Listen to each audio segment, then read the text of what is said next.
Olá, turma. Vamos começar a disciplina de bioquímica com na primeira unidade. Nós vamos discutir carboidrato, então hoje vai ser a nossa primeira aula. Uma aula que vai discutir digestão de carboidratos, então é o momento de a gente entender como é que os carboidratos presentes nos alimentos conseguem fornecer energia para o nosso corpo, considerando tudo aquilo que vocês já estudaram sobre energia, sobre metabolismo, sobre catabolismo celular e assim por diante. Então, pelo que vocês já viram, todo esse metabolismo que é discutido para gerar energia, isso acontece no interior das células do corpo humano, que é o nosso foco da disciplina. No entanto, os nutrientes precisam chegar até o interior dessa célula. Imagine uma célula muscular, por exemplo, que precisa de energia para poder contrair e a gente realizar um movimento, por exemplo. Então, o nutriente precisa sair do alimento, passar pelo nosso intestino até chegar no sangue, do sangue chegar nesse músculo, e no músculo o metabolismo acontecer e, consequentemente, a gente ganha energia. Então, em todas as nossas unidades, a primeira aula sempre vai ser de digestão, para a gente fazer esse passeio do alimento até a célula. O que é que acontece com esses nutrientes? Então, eu vou apresentar aqui para vocês o nosso material, que já está disponível também no Class. Pronto, eu acredito que já dá, todo mundo já está vendo, né? E aí, digestão de macronutrientes, eu estou pensando em carboidratos, lipídios e proteínas. Primeira unidade é só carboidrato, é o que a gente vai ver agora. E aí, depois a gente continua essa história. Nós vamos precisar voltar a alguns conceitos e itens importantes que vocês viram lá em anatomia. Obviamente que a gente não vai entrar em todos os detalhes. Também é interessante que seja dito que a aula não é de fisiologia do sistema digestório ou do sistema digestivo. Dentro dessa fisiologia toda, a gente vai se ater apenas ao que cabe à bioquímica, que são as reações envolvidas na digestão. A gente vai precisar só conversar sobre alguns pontos importantes do sistema e termina entrando em conteúdos de outra disciplina, mas não podemos perder o foco, né? Nessa imagem vocês veem o sistema digestório de forma muito simplificada, e aí alguns pontos que são importantes para a gente quando nós falamos de digestão de carboidratos. Digestão de uma forma geral, nesse primeiro momento.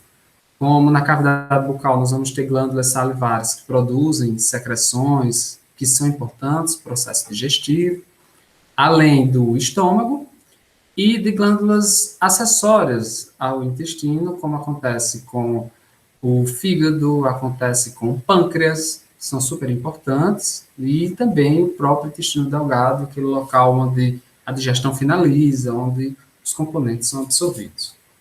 Então, esses termos digestão, secreção, absorção, são termos importantes para que a gente compreenda, para poder entender certinho o que está sendo dito. Nós vamos ter a oportunidade hoje, certo? E aí eu começo com a reflexão de como é que a gente obtém essa energia. Vocês viram no capítulo que eu enviei para vocês, que a gente consegue energia para o nosso corpo por fontes endógenas e por fontes exógenas. Fontes endógenas são os nossos próprios estoques, a gente vai ter um momento para conversar sobre ele no final da unidade. Considerando carboidratos, é o nosso glicogênio, o nosso estoque de carboidratos, você já conhece. Já tem no fígado, ali tem no músculo. No entanto, nós utilizamos os estoques quando não nos alimentamos ou quando não tem nutrientes vindo da dieta. Então, essa é a forma de entrada, de obtenção de energia de uma forma exógena, a partir da dieta, que obviamente tem vários determinantes de acesso e de obtenção desses carboidratos.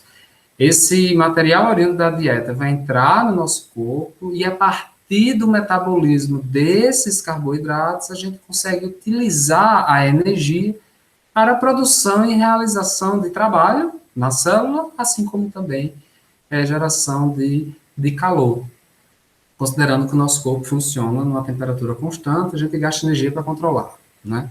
E o que nos interessa é esse trabalho. Então, tudo que precisa de energia no nosso corpo, a gente adquire desses nutrientes, como transporte por membrana, principalmente transporte ativo, o trabalho mecânico ou movimento do nosso corpo, dos músculos, a gente andando, por exemplo, ou o movimento dos nossos órgãos, né, ou até mesmo trabalho químico dentro das células de síntese de moléculas novas, geralmente são processos onde há gasto de energia. Então, para manter esse trabalho, é necessário que a gente tenha energia oriunda da dieta, cujo foco hoje vai ser carboidrato.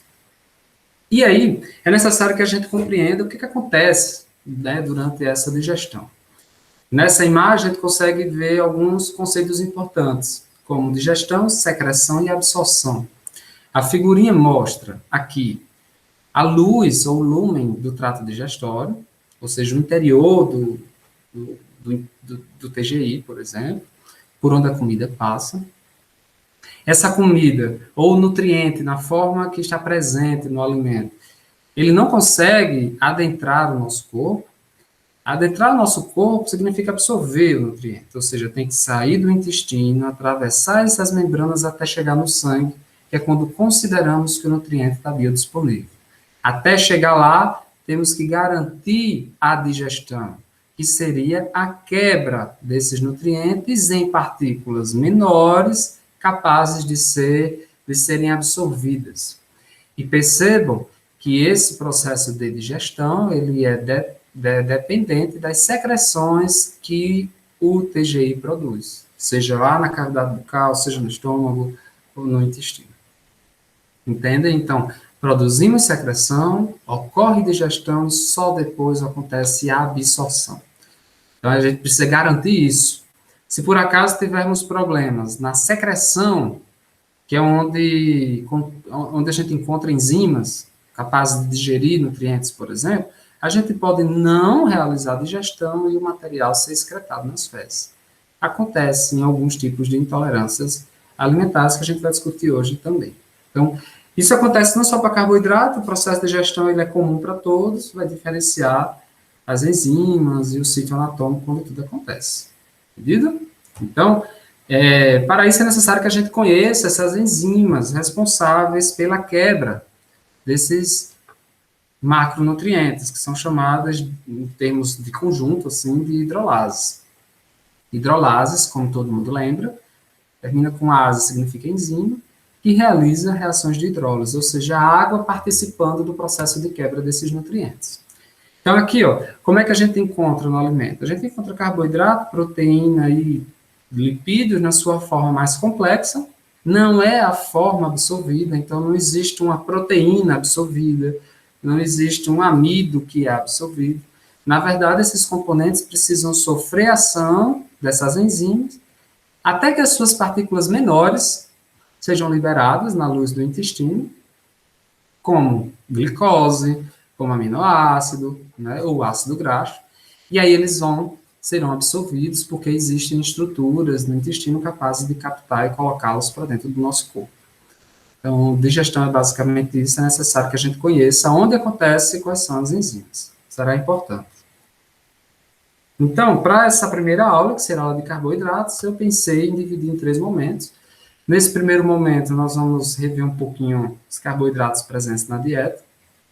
E aí eu gostaria de chamar a atenção de vocês que busquem no material do primeiro período a estrutura desses componentes, revisem o material do P1 para poder entender o que a gente vai conversar hoje. Né? Aí, no segundo momento, a gente fala dessas enzimas e como é que os componentes são absorvidos. Então, vamos começar pelos carboidratos na dieta. Essa imagem genérica mostra diversos alimentos que são fontes de carboidratos. As pessoas costumam dizer que comem carboidrato, mas na verdade comem alimentos, que agora a gente já está entendendo que são alimentos que contêm carboidratos, que serão digeridos e possivelmente absorvidos no final do processo de digestão. Aqui nessas imagens nós vamos ter desde ultraprocessados, que contêm açúcares refinados na sua composição, assim como frutas, comida de verdade, né, como grãos, arroz, por exemplo, macarrão. Tudo isso aqui é fonte de carboidrato. O que popularmente as pessoas chamam de doces e de carboidratos como se fossem, né, coisas diferentes, até dá uma certa confusão. E no P1 a gente conseguiu destrinchar cada um deles. E aí eu vou elencar aqui para vocês o que eu consigo enxergar e que eu julgo que são os mais importantes, né, presentes na dieta. O primeiro deles é o amido. O amido é o nosso principal carboidrato da dieta. Falou em carboidrato da dieta, amido é o principal, que é o que está presente em diversos alimentos como esse, seja ultraprocessado, seja nas comidas de verdade, né? E aí relembrem, né, do que é que o amido é formado, é um polissacarídeo formado exclusivamente de glicose. E aí a gente vai ter para cada alimento desse mais menos amido, mas de uma maneira geral a sua estrutura é comum. Além do amido, a gente consegue encontrar, em grande parte deles, sacarose. Sacarose é um disacarídeo, tem dois, formado de glicose e frutose, que também não é absorvido, precisa ser digerido. No entanto, ela é menor do que o amido, a digestão é mais rápida. Existem alimentos que contêm glicose e frutose isolados, nós vimos no semestre passado o exemplo do mel, exemplo de frutas ou de alimentos que têm uma resposta glicêmica alta, geralmente o percentual de monossacarídeos presentes é um pouco grande, né? E existe também a lactose, para algum deles, como sorvete, por exemplo, e os derivados do leite, a gente encontra a lactose como um disacarídeo super importante ainda na dieta de um humano adulto. Então, basicamente, os principais, mas não os únicos, seriam o amido, lactose e sacarose, são eles que sobre eles que a gente vai conversar hoje, né?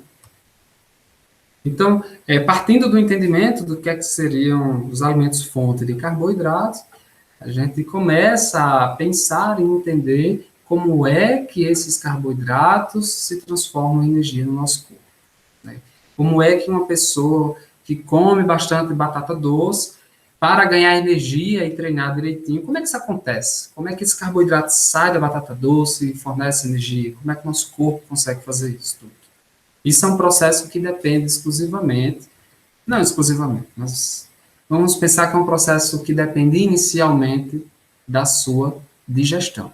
Independente se é um batata doce, por exemplo, se é uma batatinha inglesa que tem menos fibra, ou se é um açúcar, um bolo, material que contém açúcar refinado, um doce, todos eles contêm carboidratos que precisam ser digeridos para transformar em energia. A gente vai discutir um pouco sobre escolhas, né, e necessidades um pouquinho no final, mas não é bem o nosso objetivo por completo, não. Né? Então, relembrando quais são esses carboidratos, vamos para as reações, que é o que importa. Né? E aí as coisas acontecem inicialmente na cavidade bucal. Na cavidade bucal nós vamos ter as glândulas salivares, a submandibular, a sublingual e a parótida, como vocês veem na imagem.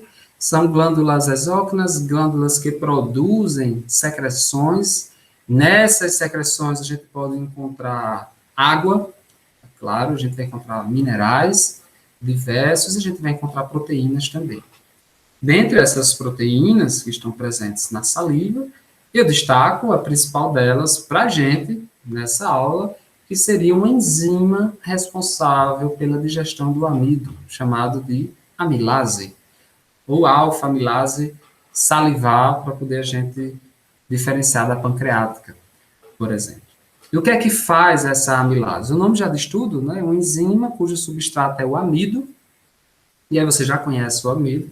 Vamos entender qual é a sua função, né, bioquímica. Aqui nós temos um pequeno fragmento do amido, para facilitar o entendimento. O amido formado por glicose unidas por ligações 1,4, e em determinados momentos existem pontos de ramificação que contêm ligações alfa-6, se vocês já viram no P1. Onde a amilase atua. A amilase atua onde está colocando as setinhas, que seriam os locais de ligação 1,4. Então, na medida que você mastiga e que a saliva vai envolvendo o alimento rico em amido, esse amido vai sendo quebrado nessas ligações 1,4 por meio de hidrólise, liberando os pequenos fragmentos. Esses pequenos fragmentos, oriundos dessas quebras de ligação 4, pode ser a glicose, já que cada bolinha verde dessa é uma glicose, pode ser uma dupla, Se a enzima pegar e quebrou aqui, por exemplo, essa duplinha nós chamamos maltose, que vocês também conhecem. Até tinha dito que a maltose era produzida durante a digestão do carboidrato. Deixa-me ver. Ou podem ter, como esse aqui, ó, chamado de dextrina, que para as pessoas que consomem maltodextrina, seria mais ou menos isso aqui. A gente viu isso no P1 também. Que são fragmentos que contêm ligações 1,6. Ora, por que tem ligação 1,6? Porque a amilase salivar não atua sobre as ligações 1,6, então elas não são quebradas. Então a digestão do amido começa na boca, mas não termina na boca, porque precisa quebrar as ligações 1,6. Então, aqui é como se fosse uma digestão parcial desse amido e que precisa continuar esse processo. Então, na medida que o alimento sai da boca, o próximo sítio anatômico que ele encontra é o estômago. Então, no estômago acontecem alguns fatos importantes, mas não tão importantes assim para a digestão de carboidratos. É muito importante para proteínas, talvez para lipídios, mas para carboidratos nem tanto. Então, vamos relembrar um pouquinho a sua estrutura, né, a estrutura do estômago e ver onde é que ele pode ser importante para a gente. Coloquei aqui como um setor de digestão parcial, porque não finaliza o processo de digestão, não é responsável por 100%, né? Produz hormônios, produz enzimas, né? É um órgão, como é colocado aqui nessa imagem, vocês viram a anatomia, nós não vamos entrar, mas é importante alguns aspectos histológicos para a gente, fazendo uma ampliação dessa camada, um pequeno fragmento do estômago, a gente vai ver um monte de camadas sequenciais, conhecidas como mucosa, que é a mais externa, que é essa daqui, que é a que está em contato, digamos assim, com o material oriundo do alimento, e as camadas mais abaixo, como submucosa, muscular, serosa, que é a mais externa, né? Então, nós temos aqui algumas características que eu julgo ser importantes, e aí já serve para todas as outras aulas. Essas invaginações, que são chamadas de glândulas gástricas, imagine que o alimento está aqui em cima, essas glândulas possuem células que são super especiais, são células produtoras de ácido, células produtoras de enzimas, que a gente vai discutir mais à frente, células produtoras de muco para proteger o estômago, né? Então, tudo acontece aqui na região superficial.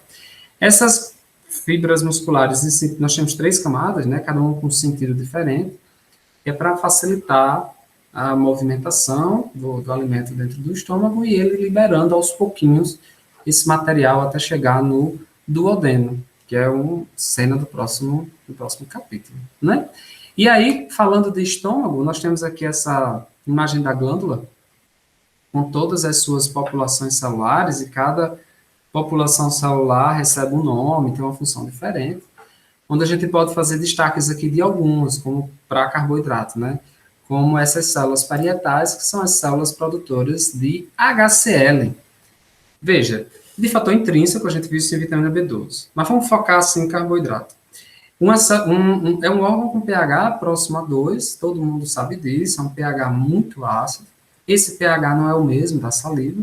Então, quando a saliva, que contém amilase, chega e o alimento, né, e chega no estômago, encontra o pH de 2, a atividade da amilase diminui. A gente já sabe que a variação muito brusca assim do pH pode alterar a atividade enzimática. Então, a amilase salivar vai ter a sua atividade bloqueada, ou seja, a digestão do amido é bloqueada inicialmente no estômago, e só vai continuar quando esse material sair do estômago e alcançar o intestino, cujo pH é um pH não ácido, mais próximo ali da neutralidade, considerando aquela escala de 7, mais ou menos. E aí outros eventos acontecem para a digestão de carboidrato. Entendido? Então, sai da boca, a amilase quebra ligações 1,4 do amido, no estômago acontece uma alteração de pH e essa digestão ela é descontinuada, até chegar no intestino delgado, que seria essa porção posterior, assim, à frente, né, do estômago, considerando o caminho, não é? Que é considerado o sítio terminal da digestão de todos os nutrientes. É lá onde acontecem A digestão propriamente dita, que seria a quebra de tudo que ainda falta ser quebrado, e a absorção, ou seja, é um órgão que tem a capacidade de captar os nutrientes e internalizar esses nutrientes. A gente precisa ver esses dois eventos para todos os carboidratos que ainda estão restando. Então vamos lá. Começando por uma glândula super importante, que é o pâncreas. Localizando aqui o pâncreas, ó, pegando aquela mesma figurinha e fazendo ampliação, a gente vai ter aqui o fígado, enorme, com sua vesícula aqui verdinha. A importância dele para a digestão está mais para lipídio, a gente vai ver na próxima unidade. E o pâncreas. Então, os dois se comunicam nessa porção inicial do duodeno. Ou seja, quando o material sai do estômago e cai no duodeno, ele recebe secreção pancreática e recebe secreção hepática. Do material que vem do pâncreas, existe uma enzima, existe o muco para proteger, não é muco, desculpa, mas existe a produção de bases para neutralizar, a base, para neutralizar o pH que vem do estômago, né, ele produz bicarbonato, por exemplo, e aí essa enzima, que é uma enzima super importante, chamada de amilase pancreática, semelhante à amilase salivar, ou seja, é uma enzima que continua a degradação do amido, quebrando também aquelas ligações 1,4, semelhante ao que aconteceu lá na saliva. No entanto, o pH aqui já é outro ambiente, outro sítio anatômico, então a digestão acontece de forma mais efetiva, né? Nessa imagem fica melhor da gente ver, ó, aqui o pâncreas, a região aqui do duodeno, e a secreção cai aqui, ó. Então ela passa por todo esse encanamento, digamos assim, todos esses condutos até chegar aqui. Quando faz um corte para ver a parte interna, vocês vão ver o que nós chamamos de células, de glândulas, células acinárias ou região exócrina desse pâncreas, já que ele também tem região endócrina. Então, as células produzem essas enzimas, junto com o bicarbonato e as secreções no geral, serão conduzidos até chegar aqui no duodeno, que é o local que recebe o material que vem do estômago. Então, aqui a gente continua a degradação por meio da amilase pancreática, fazendo a quebra do restante do amido. Então, ó, o amido sai daquela estrutura enorme do alimento e é quebrado em suas várias porções, semelhante ao que aconteceu na saliva, com liberação de dextrinas, com liberação de maltose, com liberação de mais glicose. Isso vai depender da quantidade de enzima, da quantidade de amido, da quantidade de fibras presentes no alimento e o acesso da enzima a esse amido. Isso pode ser mais rápido, pode ser mais lento, mas bioquimicamente acontece tudo da mesma forma. Que a estrutura do amido é uma estrutura comum, clássica, não é? Então vejam que, mesmo após a ação do pâncreas, é preciso quebrar essas ligações 1,6 do amido, então é necessário ter uma enzima para isso, é necessário ter enzimas para quebrar a maltose, é necessário ainda enzimas para quebrar sacarose, que a gente não falou, para quebrar lactose, que a gente também não falou, né, que são os carboidratos que escolhi para a gente discutir aqui. Né? Então, o pâncreas contribui com isso, mas ele não consegue ainda finalizar a digestão. É necessário que a gente conte com a ação de outras enzimas muito importantes. E aí o intestino, ele tem essa função primordial, digamos assim, né?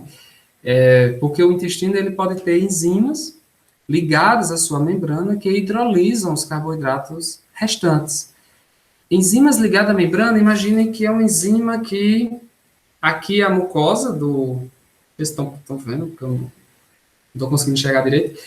Essa é a mucosa do intestino e as enzimas estão nessa região e vão hidrolisar o carboidrato que passar por eles. Então, o intestino expressa proteínas que têm atividade de hidrolase, de quebrar carboidratos, por exemplo.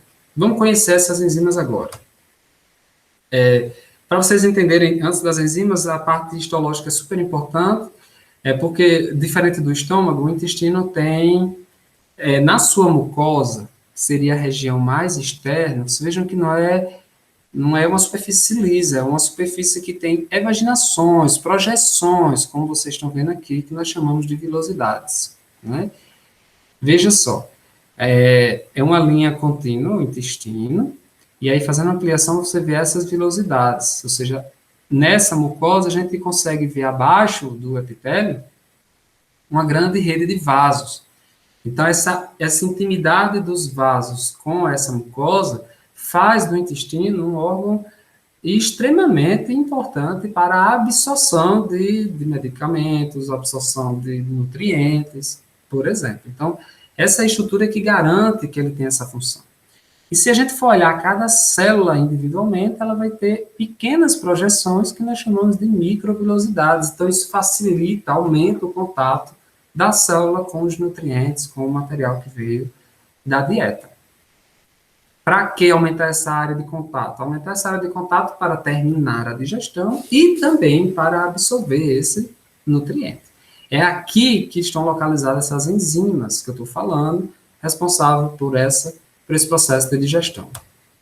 Aqui dá para ver melhor, nesse esquema, ó, um enterócito, um esquema, né, de um enterócito, a membrana e as enzimas ancoradas são proteínas transmembranares que têm atividade catalítica. Então, aqui, ó, a sacarase é uma enzima que atua sobre a sacarose.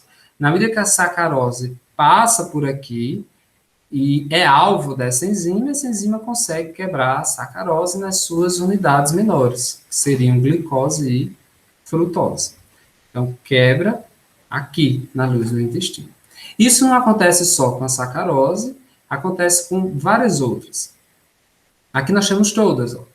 A maltose é quebrada por uma maltase. Isso você já conhece, que a gente viu isso no P1. Maltase, a enzima que quebra a maltose e por isso libera glicose. A dextrinase é aquela enzima que vai quebrar aquela dextrina livre que falta, aquela ligação 1,6 será rompida e a gente tem a produção de glicose livre. Né? Então, para saber qual é o produto da reação, você tem que saber quem é o carboidrato. A gente já conheceu o carboidrato no P1. Né? A sacarose vai sofrer a ação da sacarase, aí os produtos já são diferentes. Ó. Frutose começou a aparecer aqui. E na lactose, nós vamos ter a lactase e, consequentemente, a galactose e glicose. Então, nós temos como carboidratos que serão absorvidos pelo nosso corpo, basicamente três, todos três monossacarídeos, que são glicose, frutose e galactose. Então, quando a gente pensa de uma maneira mais geral, quem é que fornece energia para o músculo, quem fornece energia para o fígado, para as células do corpo, quem são? Glicose, frutose e galactose, exclusivamente. Independente, assim, a depender da fonte alimentar, o que a gente consegue absorver basicamente eles. Seja amido, seja a partir de sacarose, seja a partir de lactose, consegue entender? Agora, a velocidade com que isso acontece vai depender da dieta, vai depender da escolha do carboidrato para esse indivíduo. Eu espero que você tenha entendido até agora. Né? Então, essas foram as reações, os sítios anatômicos, e agora a gente vai ver como tudo é absorvido. No final, eu revejo com vocês. A absorção, ou seja, como os carboidratos adentram o sangue, essa figurinha consegue mostrar um pouco os nutrientes de uma forma geral. Né? O intestino com as suas vilosidades, as suas evaginações, e aqui, ó, a glicose vai precisar passar por esse enterócito até chegar no vaso. Então, é preciso atravessar a membrana apical, depois atravessar a membrana basal, para enfim chegar nos capilares e ser conduzido pelo sangue. Então, é necessário passar por duas barreiras ainda. E aí a gente vai conhecer como é que isso acontece. Nessa foto, belíssima, a gente consegue entender bem direitinho. Isso aqui é uma foto de um enterócito. Aqui é a região apical, que é a região que está em contato com o alimento, e imagine que essa região de fora, de trás, basal, é a região que vai ter contato com a circulação próxima aí a essa mucosa. Então, aqui, ó, é o que eles chamam de membrana basolateral e a borda em escova, que são esses dentinhos aqui do intestino delgado. Então, o que acontece? A frutose, ela entra no enterócito por um mecanismo diferente da glicose de galactose. Então, glicose e galactose entram por meio de um transportador que faz o transporte concomitante do sódio, como vocês estão vendo.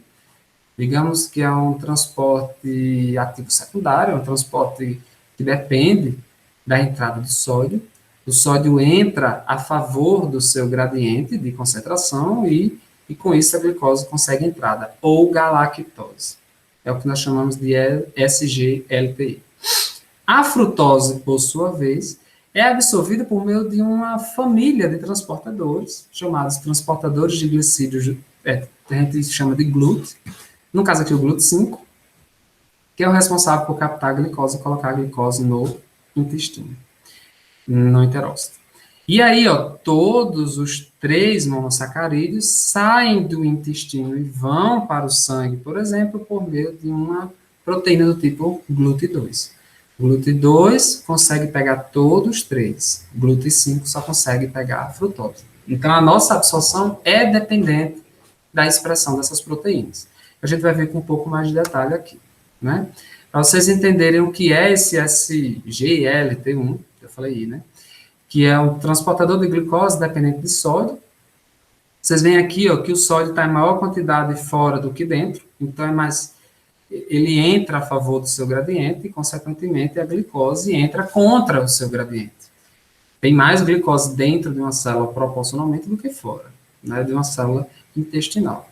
Esse é o mesmo raciocínio que nós utilizamos, por exemplo, para fazer soro que se vende de farmácia, ou soro caseiro. Vamos pegar soro caseiro. Soro caseiro é feito com sacarose e com sal de cozinha, você dilui em água e tudo. E o que pode fazer com que as pessoas sofram menos de diarreia, por exemplo.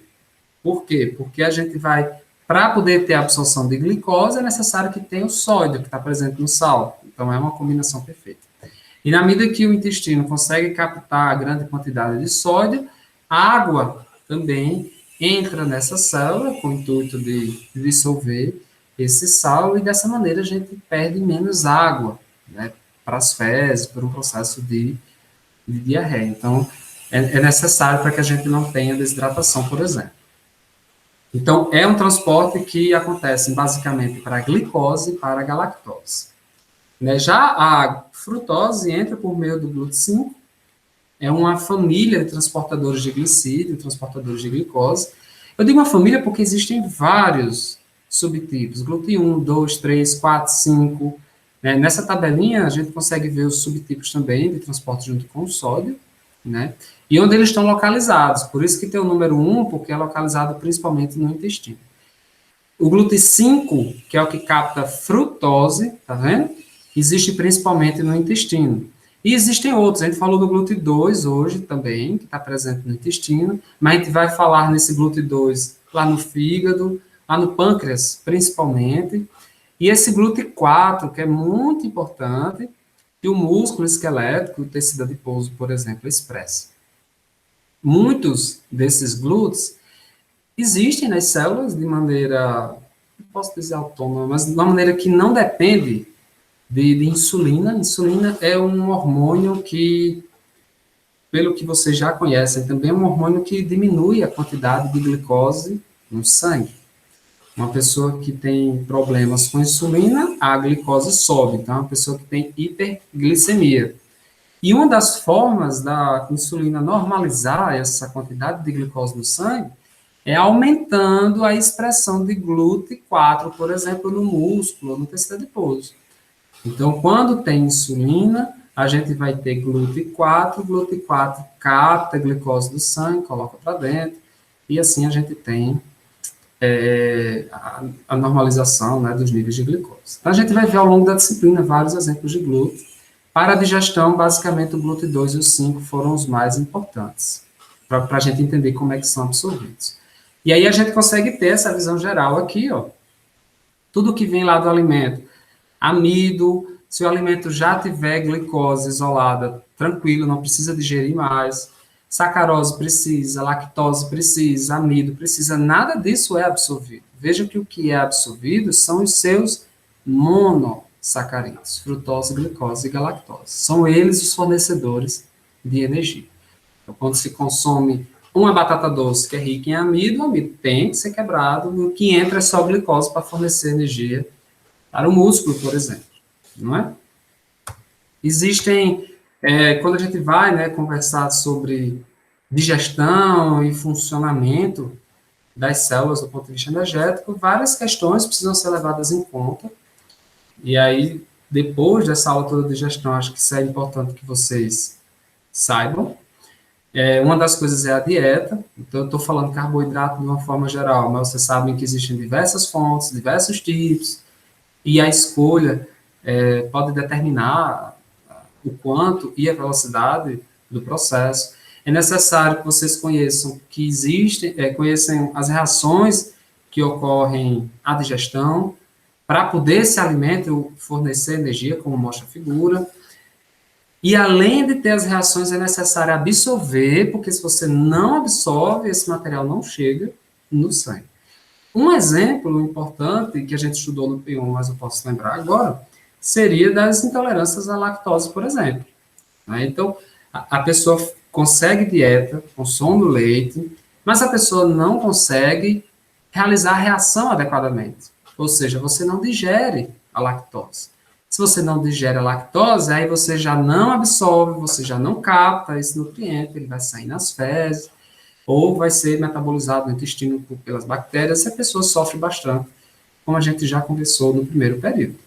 Então, não adianta só fornecer o alimento, você tem que fornecer o alimento, garantir que o corpo da pessoa consegue digerir adequadamente, consegue absorver adequadamente. Quando esse material chegar no sangue, ele vai ser captado pelo músculo e só assim fornece energia para fazer atividade física, por exemplo. Então, é um pouco mais complexo do que a gente imaginava no primeiro período. São muitos fatores que precisam serem garantidos para poder a gente ter, no finalzinho, geração de energia do jeito que a gente quer. Não é? Então, além de intolerância, como eu falei agora, problemas de ordem funcional de algum órgão do TGI podem interferir também na absorção e na digestão dos nutrientes. Aí vai depender se é carboidrato, lipídios ou proteínas. Para carboidratos, os principais problemas são as intolerâncias, como a gente já viu no primeiro período, com destaque maior para a intolerância à lactose. Tirando isso, é muito mais difícil da gente ter problema.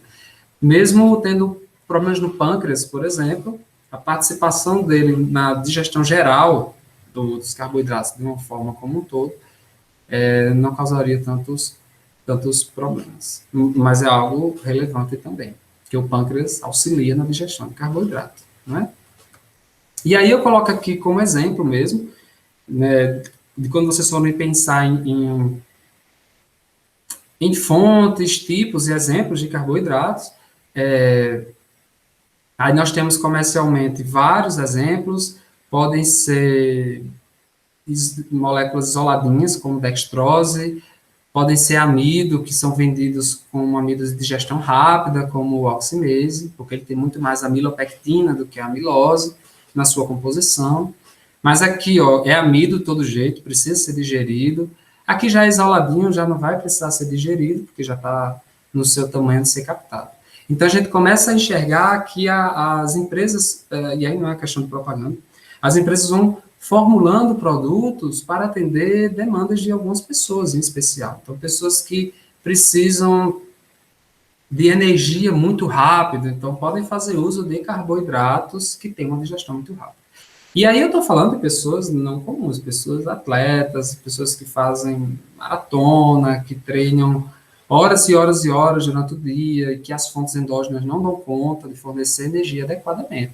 O tempo demora para fornecer energia. Então, às vezes eles fazem consumo, e é sugerido o consumo de géis de carboidrato, que são concentrados de carboidrato, como vocês estão vendo aqui.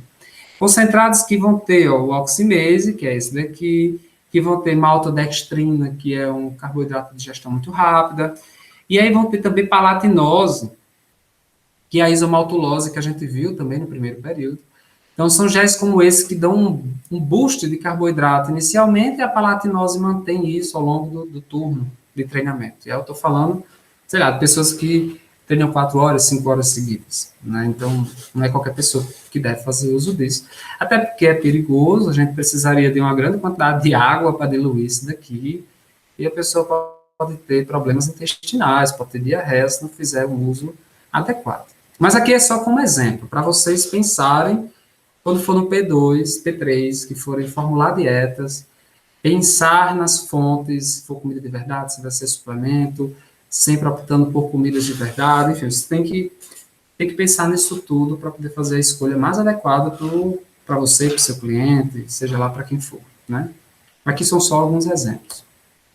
E aí, independente, né, como eu estava dizendo, se é alimento ou se é um suplemento, por exemplo, vocês sempre têm que pensar sobre o tipo, sobre quantidade e porções ao longo do dia, né? Ou seja, o quanto deve ser consumido, qual a necessidade dessa pessoa, essa necessidade varia ao longo do dia.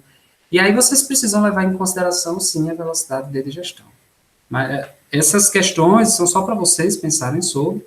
Para a disciplina de bioquímica, quando a gente enxuga mesmo, são as reações e as formas de absorção que importa para a gente, mas é necessário que a gente abra a cabeça e vá utilizando tudo que a gente viu do primeiro período para pensar de forma mais funcional, pensar em um cardápio que atenda às demandas individuais e coletivas, né? Vocês estão aqui no início dessa estrada, tem muita coisa para percorrer, né? Eu acho que bioquímica vai te dar ajuda, um suporte para poder entender as coisas de uma perspectiva diferente. Assim.